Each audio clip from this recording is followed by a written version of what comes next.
আজকে আবারও এলাম আমার রান্না বান্না নিয়ে। তো এই যে আমি সব কিছু গুছিয়ে নিয়ে এসেছি উনুনের কাছে। কিছু সবজি কেটেছি আর কিছু সবজি কাটবো। তো চলো ভিডিওটা শুরু করা যাক। একদিকে আমি ভাতের জলটা বসিয়ে দিয়েছি আর এখন শিমগুলো কেটে নিব। বাঁধাকপি আর আলু কেটেছি শুধু, আর এখন বেগুন, টমেটো আর এই যে শিমগুলো কেটে নিব।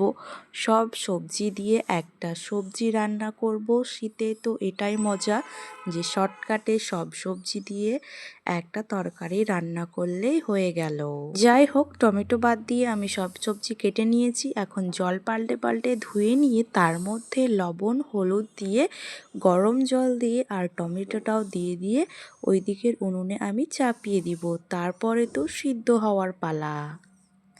এখন আমি জাল দিতে থাকবো আর জাল দিতে দিতে পেঁয়াজ রসুনগুলো কেটে নিব সবজিতে দেওয়ার জন্য।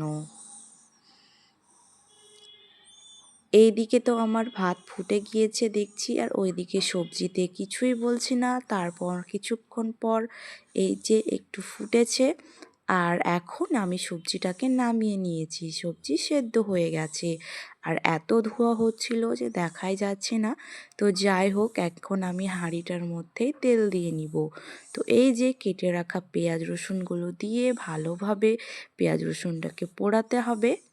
আর এই তেলের মধ্যে সব মশলাগুলোও দিয়ে দিব, যেমন হলুদ, জিরে গুঁড়ো, লঙ্কা গুঁড়ো, লবণ। প্রথমে তো সব আমি হালকা করে দিয়েছিলাম, সেই জন্য আবারও দিলাম। তারপরে নাড়িয়ে চাড়িয়ে সবজিটাকে দিয়ে দিতে হবে।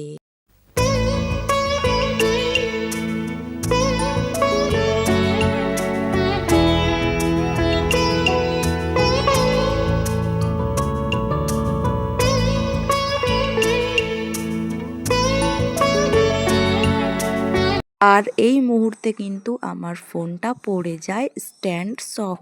তো এখন আমি এই যে সবজিটাকে দিয়ে দিব, তারপর নাড়িয়ে নাড়িয়ে জাল দিয়ে যখন জলটা শুকিয়ে আসবে তখন আমাদের সবজি রেডি হয়ে যাবে।